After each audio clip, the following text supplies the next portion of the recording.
વલસાડ જિલ્લાભરમાં સાર્વત્રિક મેઘમહેર જોવા મળી રહી છે ત્યારે કપરાડા તાલુકાના બારપુડા ગામ પાસે આવેલા બિરસા મુંડા ધોધ સક્રિય થતા કુદરત સોળે કળાએ ખીલી ઉઠી છે। 100 ફૂટ ઊંચેથી પડતા આ ધોધને જોવા માટે દૂર દૂરથી લોકો અહીંયા પહોંચી રહ્યા છે। સાથે જ આસપાસના આવેલા ડુંગરો અને જંગલ વિસ્તારમાં કુદરતી સૌંદર્યને નિહાળવા માટે લોકો પહોંચી રહ્યા છે।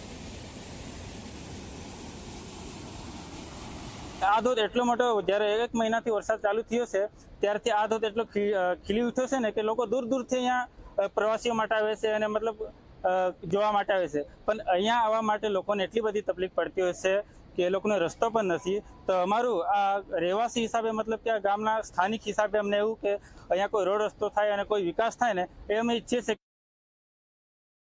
સાપુતારા કરતાં અહીંયા વધારે સારું છે, પણ અહીંયાની જગા લોકો જાણતા નથી અને વધુ જાણ થવા માટે અહીંયા થોડો વિકાસ થવો જરૂરી છે। બારપુડાનો ધોધ અહીંયા બહુ જ મસ્ત છે અને જોવાલાયક છે।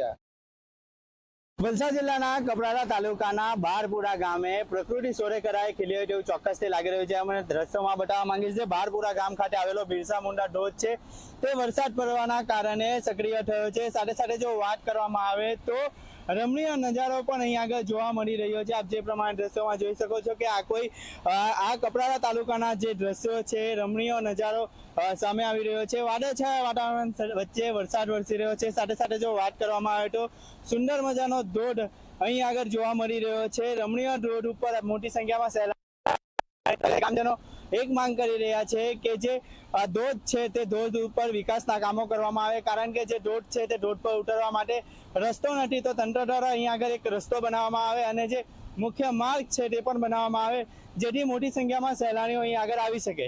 ઉમેશ પટેલ, ઝી મીડિયા, વલસાડ।